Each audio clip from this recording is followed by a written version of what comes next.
Welcome to Satsang. Hello, Vishrant. Can you please talk about why does saying yes work?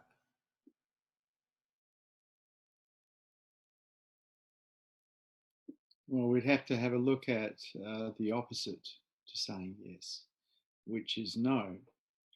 And no is a form of resistance.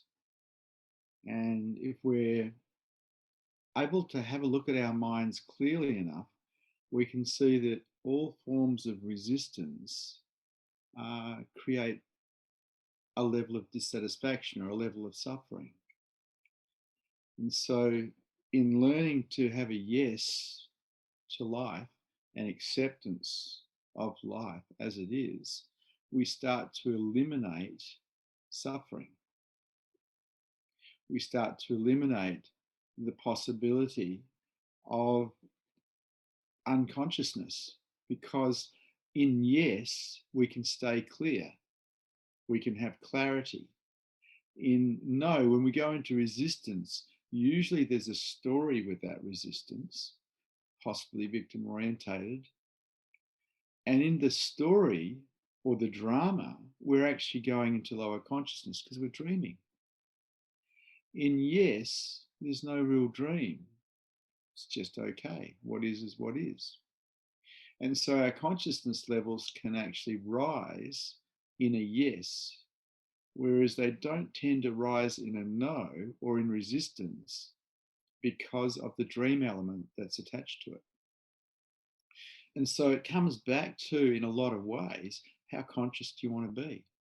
And how much do you really want to suffer? Because if we resist life, we create suffering for ourselves. And quite often it doesn't change much. But if we're okay with life, we don't suffer. We can still move to change from that okayness if we want to. We can still move to change from openness if we want to. Because yes is a very open way of living, and no is a very closed way of living. Primarily, we're programmed to resist life. We're programmed to survive. And so in a lot of ways, the no supports that resistance, because it helps us survive. But if we're going for higher consciousness, it's actually the opposite direction. It's the opposite way. If we find a yes, our consciousness levels start to rise, because first of all, we're just leaving dream behind. And we're leaving some level of dissatisfaction or suffering behind as well. Yes is the way of the heart, because non-resistance is the way of the heart. And so if we're interested in having, hello, it looks like we just went off air for a little bit, something to do with a technical difficulty, such as life. So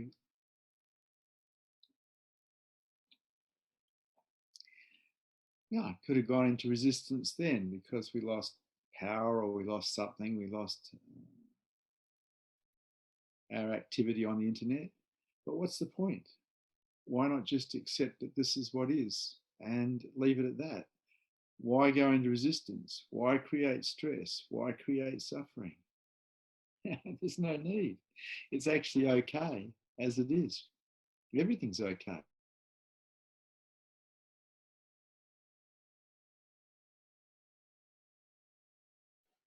Okay, must be the rain. It's raining here.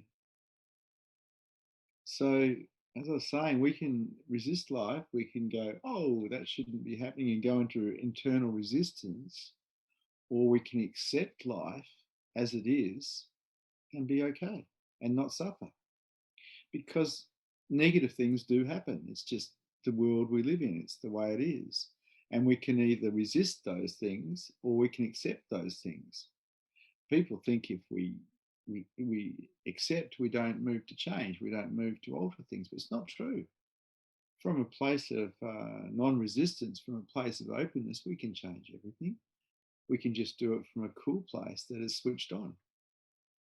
And so the key to higher consciousness, and the key to enlightenment and the key to the way of the heart is acceptance of life as it is, rather than resistance to life as it is. And so this yes that I talk about sometimes is important because it helps us be free of suffering. It helps us raise our consciousness levels. It helps us find and perceive heart. And ultimately, unconditional surrender is supported by yes. And unconditional surrender seems to be a requirement for enlightenment from the perspective of the mind. It's up to you. You're the one that's going to create your reality because you're the one that's in charge of your thinking. Nobody's doing it to you. And you're the one that's supplying a yes or a no to life. You're the one that's either resisting or not resisting. And so you can't blame anyone else. You are 100% responsible for your reality. And so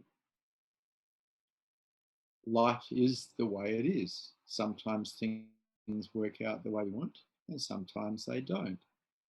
If we can be okay, if we can have a yes to both, life's a breeze. Are there any questions, any statements, or any challenges to this teaching today?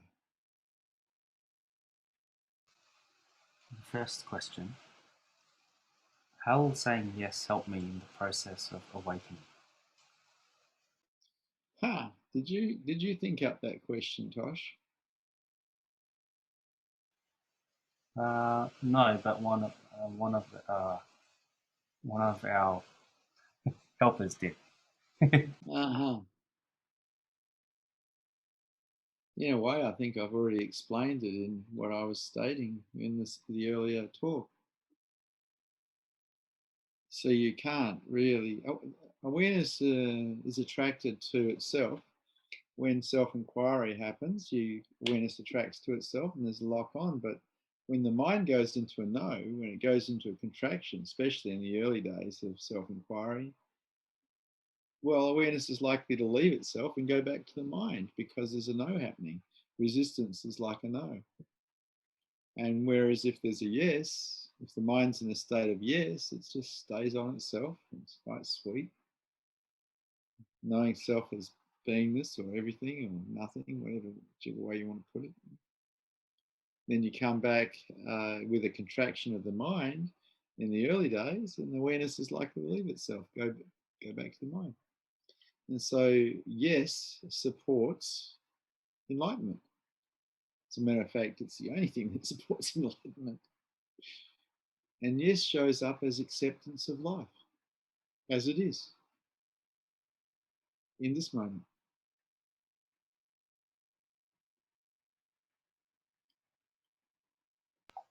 Next, we have James, who would like to ask a question. Hello, James. Hello, Vishrant. How are you? Blissed out to the max, James. That's such a habitual question. I knew I wouldn't get an ordinary response from you. So I'm only 20, but I feel like I've been seeking this path since I was about 16, but very seriously since 18. And I've always, and kind of since that age, I felt very old in my body, and my body's experienced a lot of pain as well. Funny enough, I kind of feel like I'm 60 in this body sometimes, but I kind of, maybe as every seeker, I oscillate. Last year I had maybe what some call a spiritual awakening, where for 4 months I felt like I was kind of in hell, but I kind of knew that it was necessary for my growth. I was meditating 5 hours a day. I was constantly fatigued. I didn't know what I wanted to do with my future. And then one day I got up in my bike, because I'm studying science. I just left my biology exam and thought, that's it. I'm going to Croatia and I'm going to see live with a guru and in a spiritual community. And because I watched a video of this guru a few nights before that. And then I got home and my mum reacted like I'd been shot, by a bullet. And I kind of saw some people that work with kind of energy, and I started to feel more like myself again. And as I kind of reflect on that, it was definitely a dissolving of self, but it wasn't so pretty. And so a lot of things have happened after that period. I was the joyous I've ever been, but now and then I kind of met a girlfriend, and she was the first. She's been my first girlfriend. It's quite a deep love connection, and she's also very deep and spiritual in her own way. But now I feel like, again, this kind of thing is coming over me but it's definitely different to the last time. I feel more silence. I do feel more grounded, but as this presence comes into me, there's also, and this is getting to my question, there's also kind of this feeling of boredom. And although my suffering seems to decrease, or at least there seems to be a bit more ease in my life, this feeling of kind of egolessness, or at least I wouldn't say I'm totally there, but it seems to be dissolving in some ways, kind of leaves me with this feeling of emptiness almost. And I'm sure it may pass, but that's kind of where I'm currently at. And I was just wondering your thoughts on that. You've made a lot of statements there, and some of it rings true to what happened to me. I became a seeker when I was very young. I was interested in it when I was probably 12, Yeah. and it continued on from there. I went on to become a businessman instead of taking a spiritual life, and I ended up giving that business life up for a spiritual life simply because the calling, which it sounds like you have, the seeker in you is just wanting to come home. And you've had a bit of a taste of it and you want some more. And it will haunt you unless you serve it, as it haunted me until I served it. Because it's, as Westerners, we don't tend to think there's such a thing as past lives. But I can tell you right now, there are. And if you've got a calling, more than likely you've done this a lot of times before, and it's calling you home. And if you don't follow it, I think you'll have regrets. And so for me, I've been with the gurus. I went and hung out with the gurus. I went and hung out with the awakened ones because in their energy field, I could find myself as truth. And then eventually I could find myself as truth when they weren't there. But it was because of their energy fields that I allowed myself to die in, to say yes in, to just give everything away in, that I found that I was everything. And so you sound like a seeker. And look, once you've begun the journey, it's best to complete it, Yeah. So you went to Croatia. Where are you now, James? I'm in Melbourne. And I've just started seeing someone that you might know, Sailor Bob Adamson. Yeah, I know Sailor Bob. Yep. Yeah, I've meditated because it was funny that what you were. So I found you because of Osho. There's just this deep resonance with Osho that I could not explain, and I originally watched the Wild Wild Country documentary that painted this dim picture around him, and then when one of my mates just said, "Oh, you should listen to this guy Osho," and I listened to him, and it blew my mind. And then I think I've read about 5 or 6 of his books, and he was really instrumental in blowing up my heart as well. Just with the way he talks about love, and that was kind of just incredible. And it's funny because I had the thought, I don't feel that like Osho kind of as a guru enlightened anyone. And then I found, like literally a day later, I found that interview that you did with him and I saw that, oh, there's Vishrant Buddhist Society, and I clicked on the channel, and then I see that, and then I start watching your videos and your story, and kind of and also that you're Australian kind of hits home a little bit as well.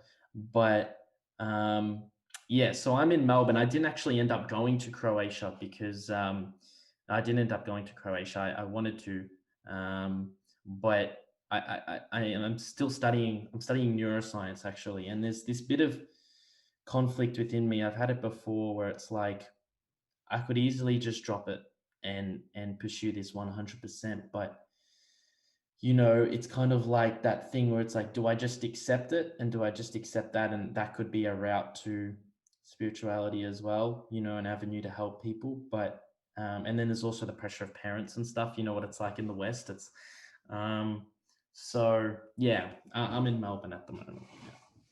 Right. So James, you have a calling. You've been called to wake up. Now it's up to you. Yeah. Now it's up to you. And you get all these distractions in front of you. And everybody who's a seeker does. We get the distractions of sexuality, the distractions of relationship, the distractions of needing to be successful to prove ourselves to the world, the distraction of needing to get a degree because we think that's going to make us successful and happy. All these distractions get presented to you. There's no doubt about that. But the calling is there, mate. Follow your heart. Yeah. That's my advice.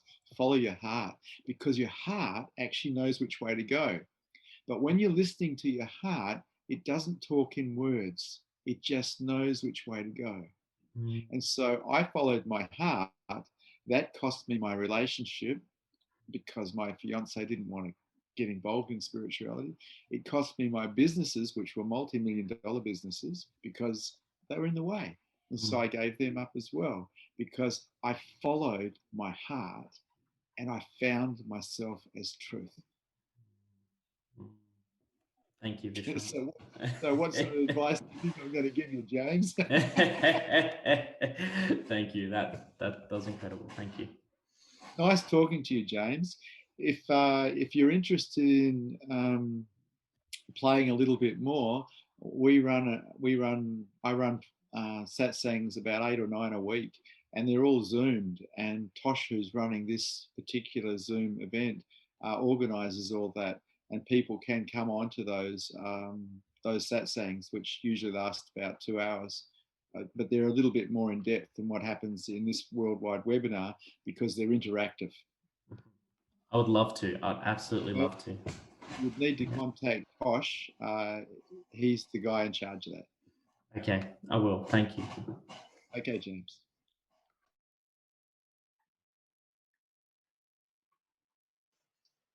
Next question has been written by Kelly,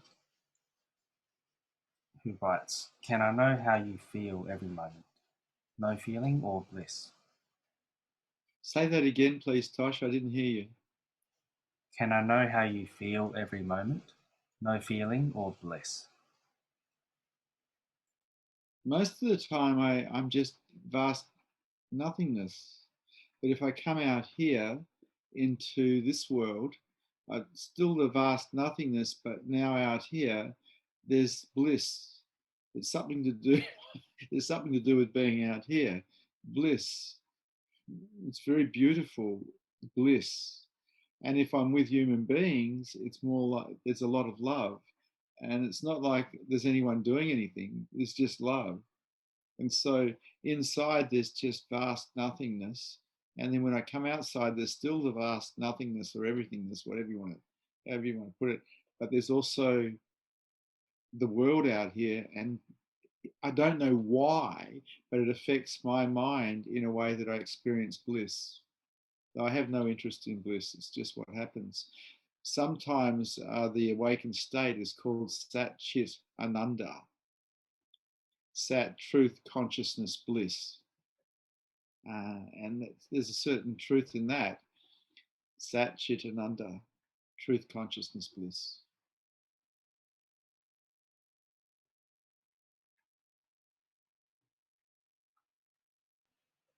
The next question has been written by Terry. If placed into a situation such as being expected to perform a negative act, possibly harming a person, surely a no would be a positive response. We have choices in life. We can say yes, we can say no. When I'm talking about a yes or a no, I'm actually talking about the resistance we back our yes or our no with. There is no resistance in yes, but in no, there can be massive resistance. And the more resistance we put into it, the more we suffer. And so to stop someone from suffering, or to stop someone from being hurt, you can move to action to stop that from happening, but you can do it from a place of openness. You can do it from a place that is really a yes, not a no. We don't have to go into resistance to make a difference in the material world. We can do it from openness. We can do it from a yes. And so to put yourself in harm's way to help someone else, well, this is an act of love anyway. But it can be done from openness, not from a place of closure. But we've all been programmed to operate from closure. So it seems natural to us because it is natural. It's about survival. But higher consciousness is not about survival. It's about going beyond the mind. And the way we achieve that is through non-resistance, which we have to learn. And we learn it by practicing acceptance. That doesn't make us impotent. We can still do things in the world. We can still stop violence happening if we want, but from a place that is more like a yes than a no, from a place of non-resistance. And this may be a little hard to understand, but it's absolutely true.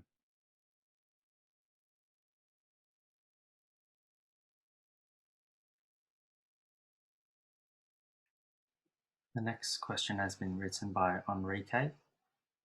Vishrant, what can help me say no less and less? Love from Peru. Well, who's in charge of the no? Who's in charge of saying no? You've got to own up. It's you. You're in charge of saying no. So if you're in charge of saying no, you're also in charge of saying yes.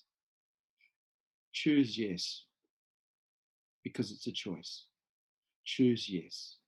Choose acceptance instead of resistance. You choose. Your choice.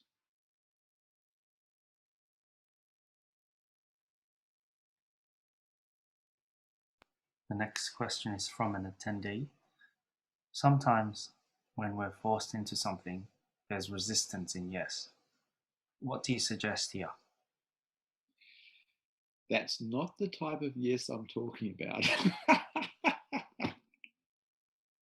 You see, if there's a resistance in yes, then there's some form of non-acceptance in the yes. A true yes has acceptance in it, and there is no resistance in it. If there's resistance in the yes, it's actually a no. It's a no pretending to be a yes. A true yes has acceptance in it, and there is no resistance.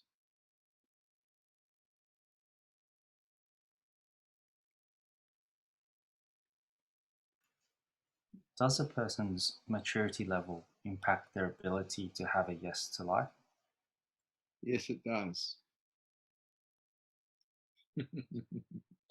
Yeah, immature people quite often live in the no quite a lot. They resist life. They turn themselves into victims of this and that. They take offense to things all over the place, offer resistance, suffer incredibly. Immaturity is something that's really not worth having. The best thing as a human being you can do is develop maturity. And quite often the way to do this is to watch other people who are mature and role model off them, copy them, and then copy them long enough until it becomes your own default patterning. It's quite possible that we didn't grow up in an environment that offered maturity. Maybe our parents weren't mature. Maybe our teachers weren't mature. Maybe our peers weren't mature. But that's no reason why you can't develop maturity. Find people who are mature, who are living mature lives. Watch them, copy them until it becomes your own default patterning. Because to be immature in this world is a handicap, not an advantage. Immature people suffer incredibly at their own hand, and usually they try to include other people in their suffering. Mature adults don't do that.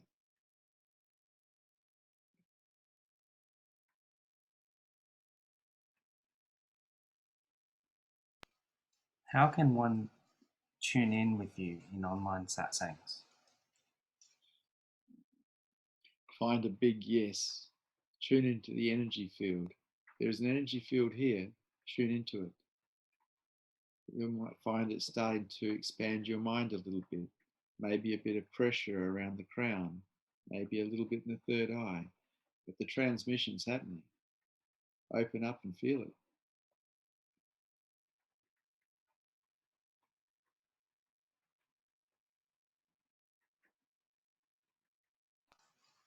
How does having a yes impact the relationship between a student and spiritual teacher?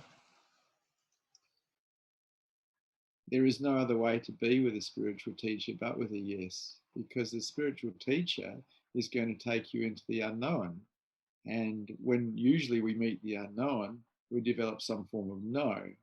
Unfortunately, that doesn't work. That keeps you stuck in lower consciousness. A spiritual teacher is trying to take you beyond the mind into the unknown, into beingness. The mind needs to have a yes to play that game. And so it's your willingness that allows things to occur. If you develop a no or you develop resistance, well, you're not going to go anywhere. You're going to stay stuck where you are. You're going to stay stuck in lower consciousness. It is the yes that can set you free, not the no. It is unconditional surrender, ultimately, that will support enlightenment. And the only way you can get there is through acceptance. You can't get there through resistance. Resistance might be really good in the marketplace if you're trying to build a business or you're at the gym trying to build muscles. But in the game of higher consciousness, it does not work. What works is acceptance and surrender. And that's a yes.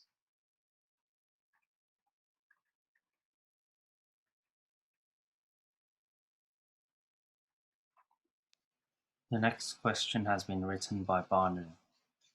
Namaste, Vishrantji. Is it necessary for someone to be a guru if someone is enlightened? Like in the case of Buddha, deities came to him and requested him to teach spirituality. Yeah, well, that's what happened here too. People started noticing the energy field and they started wanting to come and sit with me, because the energy field itself advertises itself. Those who are sensitive enough can perceive it, and they know what it means. They know that someone's awake, because the energy field or the Buddha field, if it's continuous, is the only way to tell if someone's awake, because different teachers have different personalities, have different ways of being in the world, and they're not the same. You can't tell if someone's awake simply by what they say, because everything that an awake teacher says can be found in a library somewhere. It's been around for a long time. The only way to see if someone is awake is to perceive the energy field around them. And this is why people started coming. They started to perceive an energy field, a Buddha field. They started to find peace in it. Their mind started expanding, started disappearing, because that's what happens in a Buddha field. Their heart started opening. And so you find someone who has this permanent Buddha field, and you found someone who's awake. It's the only way to tell if they're awake. It doesn't necessarily matter what they're saying or doing. The Buddha field says it all. It can't lie.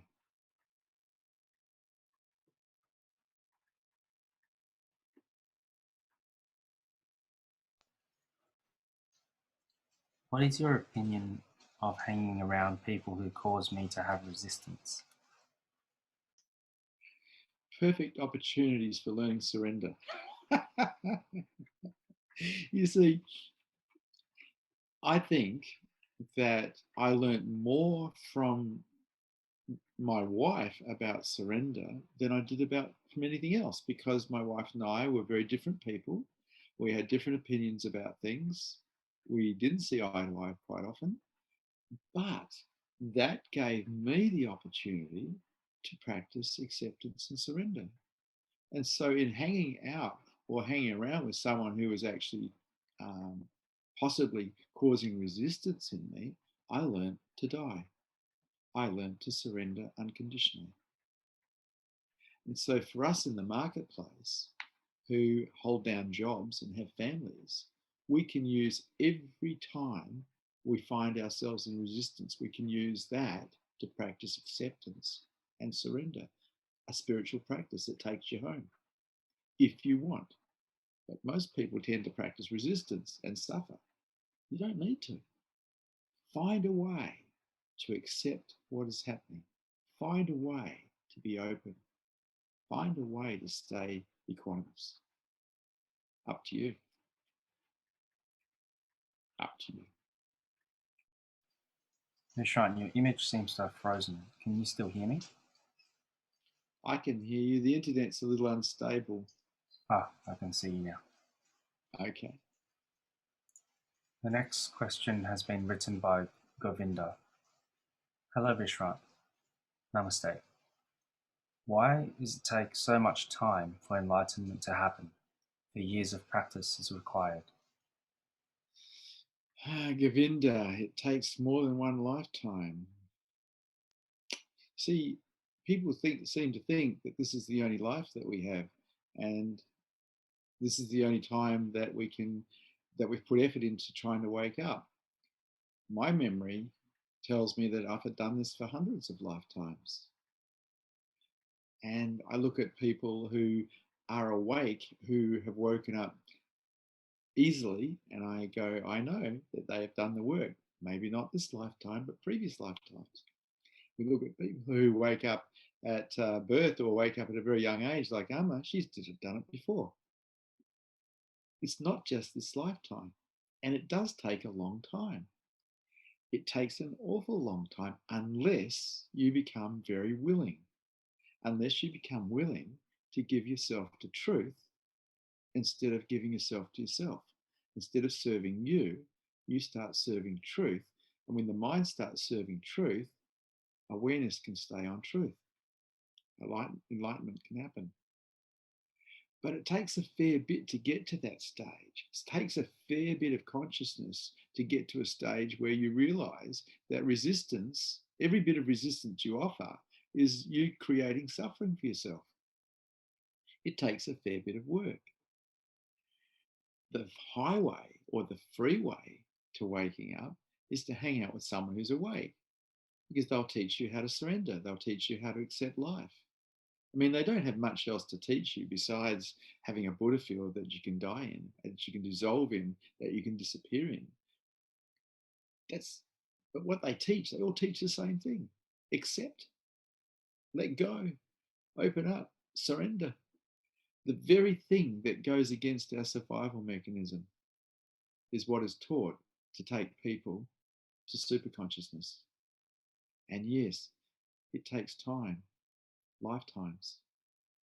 Whether you remember that or not, I don't know, it doesn't matter. Put your totality into anything in life and you're likely to achieve, including spirituality. See, a lot of people say, well, do you need to become a monk or a nun, enter a monastery or an ashram? No, you can do it in the marketplace. You just have to put truth first and heart first, and then your family, and then your job, and then whatever else. But truth and heart have to be first. Because whatever we put first is going to win. So we can be in the marketplace, we can have a family, we can raise our children, we can hold down a job, do the chores, and we can practice openness, and we can practice acceptance, and we can practice meditation, and we can practice self-inquiry while in the marketplace, and we can wake up here now.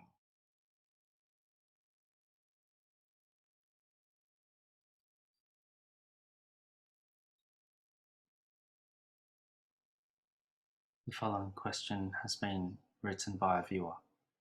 How does one know if the third eye has opened up?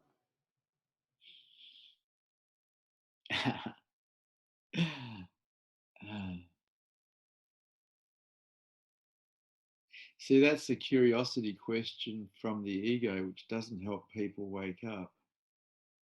It's a trap. It's kind of like entertains the mind in a way. So it gets caught in opening third eye too, and it becomes fascinated with that. You're better off being fascinated with opening the crown chakra, because the crown chakra connects us with everything, as everything. The third eye, when it opens, it does give us access to the Akashic records. It gives us access to clear seeing. But the ego can use that for itself. The crown, when it opens, and there's this connection with everything, the eye starts to disappear.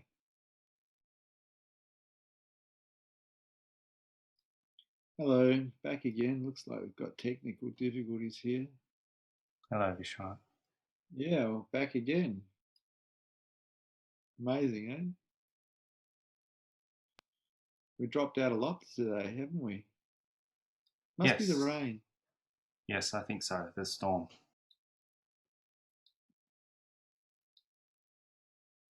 You there, Tosh? Yes. Like I've been left alone.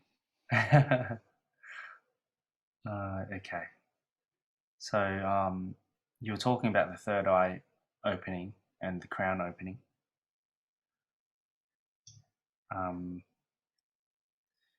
So when the crown opens, does the self or the ego disappear?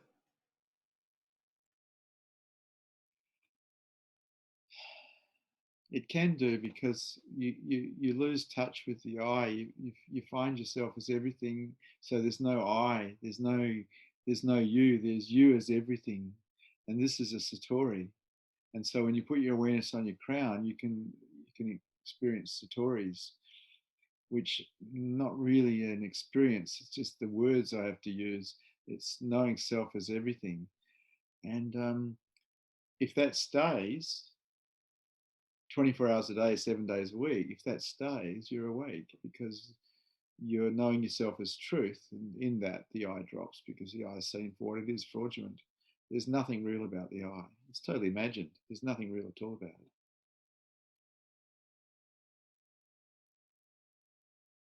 it.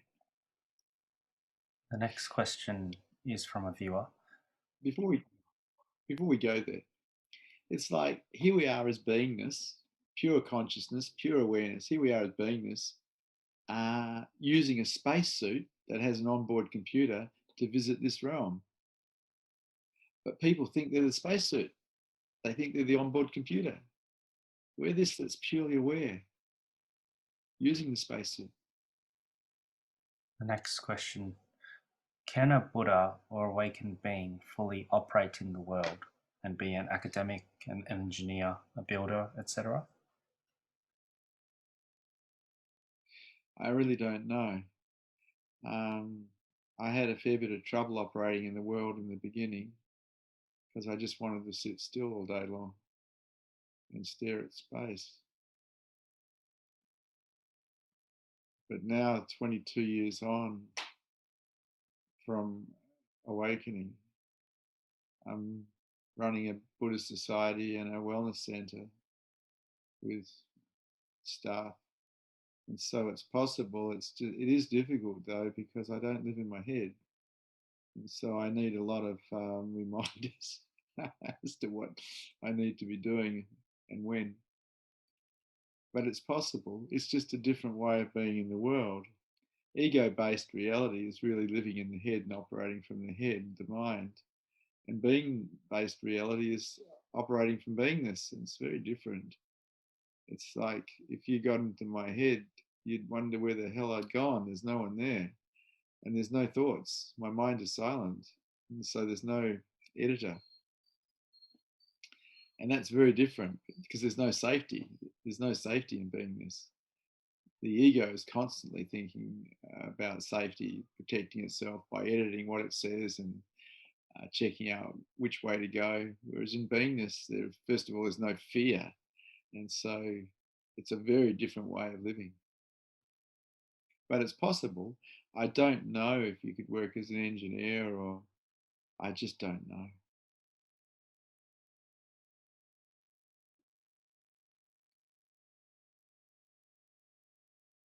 The next question has been written by Usha. Is keeping quiet and saying yes the same thing? No. You can definitely keep quiet in a no. It's called sulking. No, yes is a wide openness. And being in silence, you can also be wide open, but there can be a no in silence. How about just wide open all the time, vulnerable all the time, so the world can pass through you instead of getting caught in you? That's nice.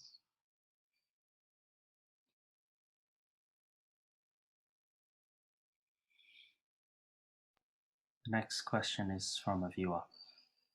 Is enlightenment the end stage? Is the cycle of birth and rebirth finished?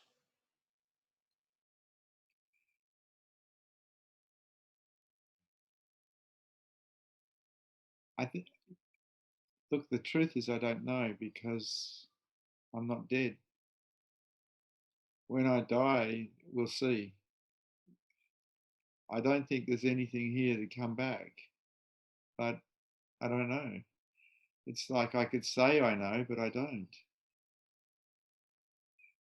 There's just now, and this is real now. And when I look for someone here now, I can't find anybody. There's talking, but there's no. And so I don't think there's anything to come back, but I don't know. I've read all the scriptures in the Buddha, in the sutras, and I have an understanding from them as to what other masters have said, but I don't know. I don't take anything from a book and believe it, ever. I put everything that is not my own direct experience in the maybe column, because it's not safe to take on beliefs.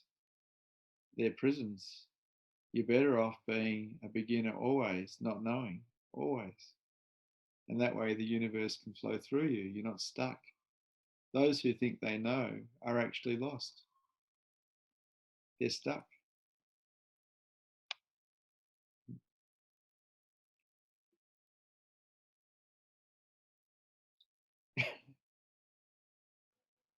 The next question has been written by 𝐸𝐿𝐴. Vishrant, what does openness mean? Closed, open. Defended, undefended. Imprisoned, free.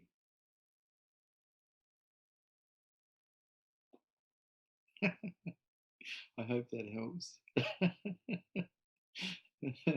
Open. When you're open, nothing is contracted inside. Everything is flatlined, like you're at a zero level. It's so nice.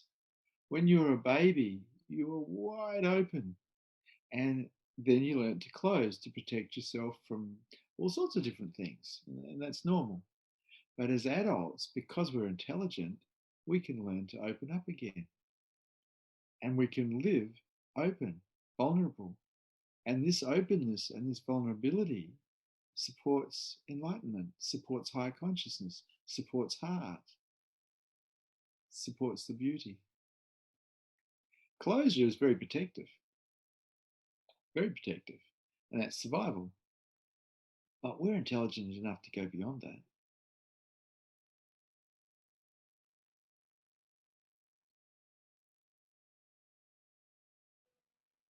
The next question is from a YouTube viewer.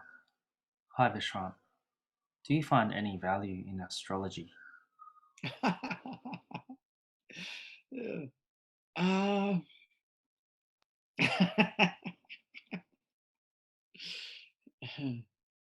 I like the now. I'm not interested in the future. I'm not interested in the past. I like the now. And I've liked the now most of my life that I can remember, because the now is real. This constant need to understand, this constant need to know, keeps us in a state of tension. Just be in love with the now, and then you can truly live.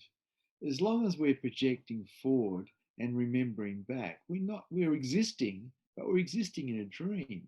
We're not living. And so, look, even if astrology does have favor in it, I have no interest in it. I don't want to know the future. I don't want to know anything about the future or anything about the past, really, because they take away from this beautiful, pristine moment. As far as wanting to know how my character's concerned, all I have to do to know how that works is to witness the mind, to develop a silent witness and simply keep watching. And then the mind shows itself, it shows everything, shows all its aspects. And so I don't really get into anything that involves the future, the past. I can't be bothered. There's so much beauty to live here now, to be here now, to be open now. It's not that I haven't been involved in astrology. Like most seekers, I got involved and I studied it, did direct astrology. And I must admit at the time it fascinated me. But when I really look at why, it was once again me trying to control my environment through understanding rather than just letting go and being. Let go and be. It's beautiful.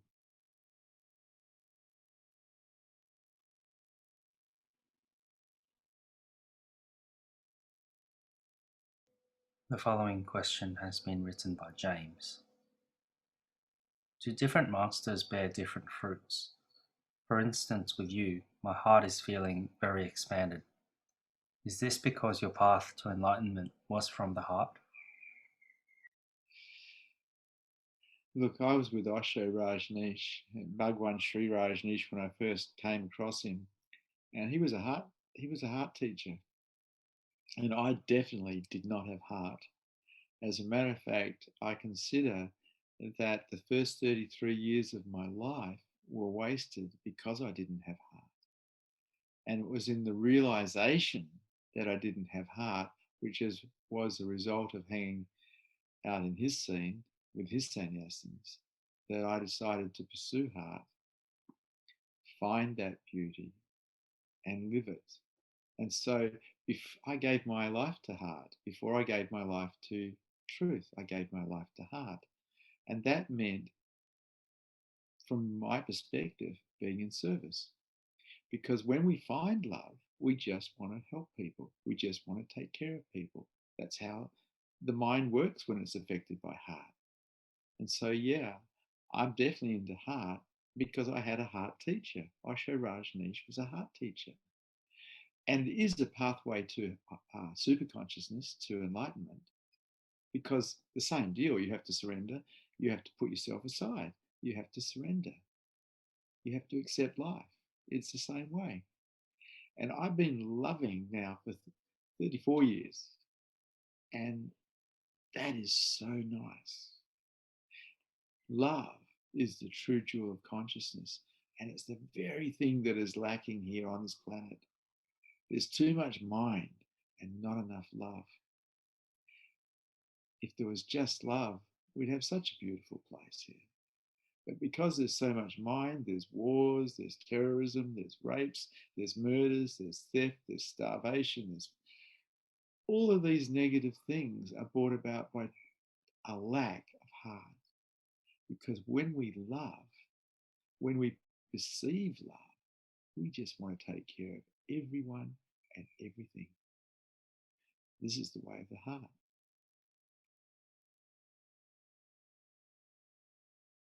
Beautiful.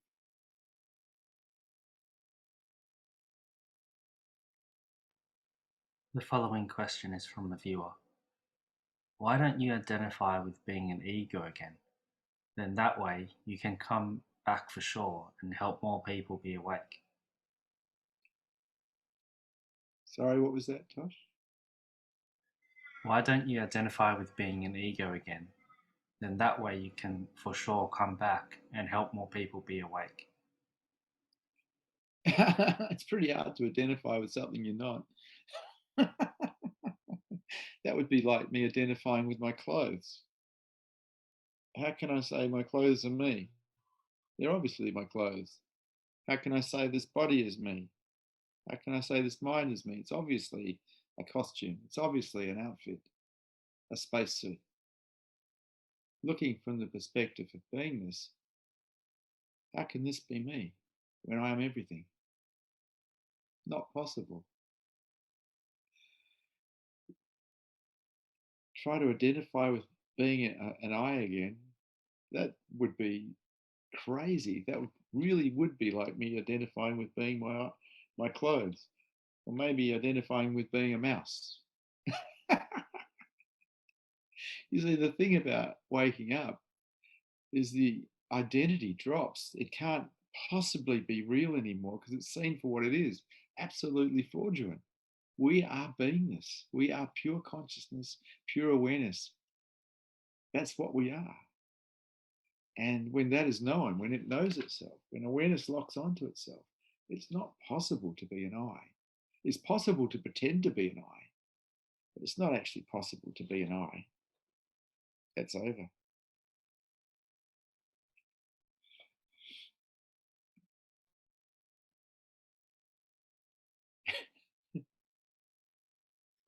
The next question is from a viewer. When I start watching my breath, it becomes voluntary, meaning I start controlling it. How do I just watch it?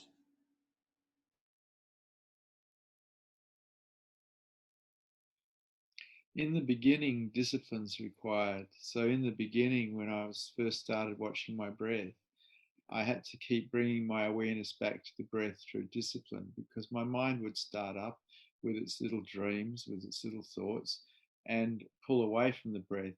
And I had to use discipline to bring awareness back to the breath. So I did. I just used discipline to bring it back. If I caught myself wandering, I'd bring awareness back to the breath and let the mind go, which is also another way that I practiced surrender or acceptance of life, because I just kept letting the mind go. I just come back to the breath, let the mind go. Because I love meditating. I love that meditation of watching the breath, actually. It was really good. It kept me very much in the moment. And after a while, it became easy. But in the beginning, it wasn't easy. In the beginning, it was hard because I had a habit, like everybody else, of entertaining thoughts, entertaining dreams. And so I developed a new practice, the practice of being present to reality, which is the practice of meditation. And people think, well, I'll meditate 30 minutes a day or an hour a day. We can be in meditation every moment we're awake if we're present to what's real, because that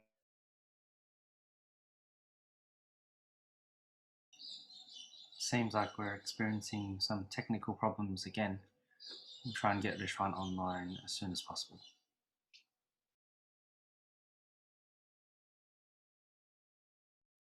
Hello, back again. Hello. Yeah, just this day, everything just, it must be the rain, must be affecting things, huh? Yeah, I think so. Yeah. Oh well, that's how it is.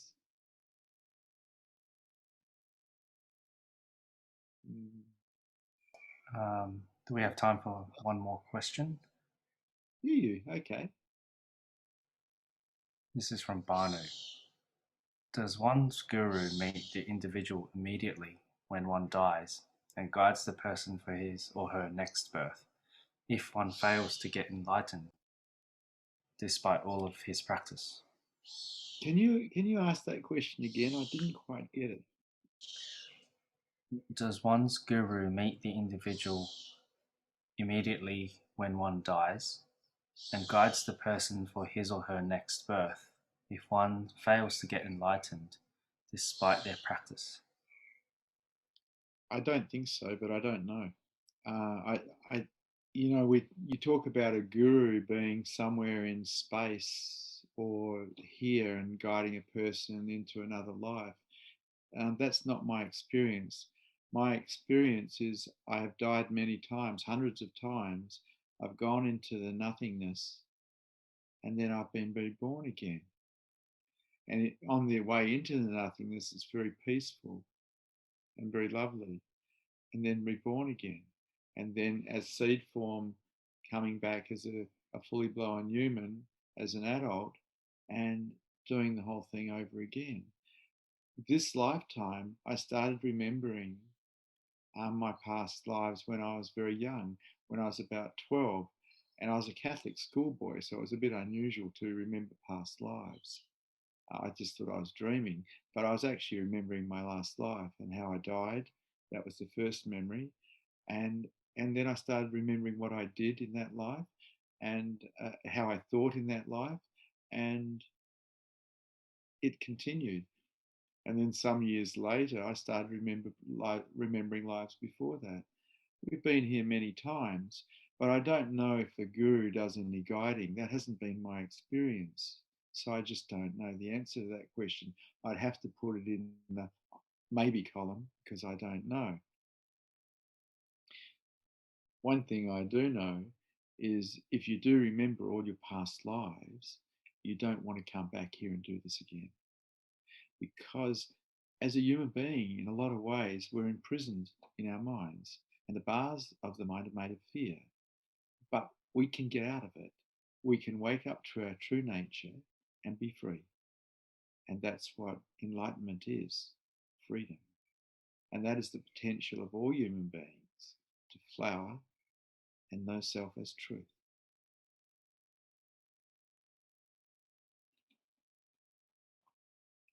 Thank you for Satsang. Good to see you brave hearts here today.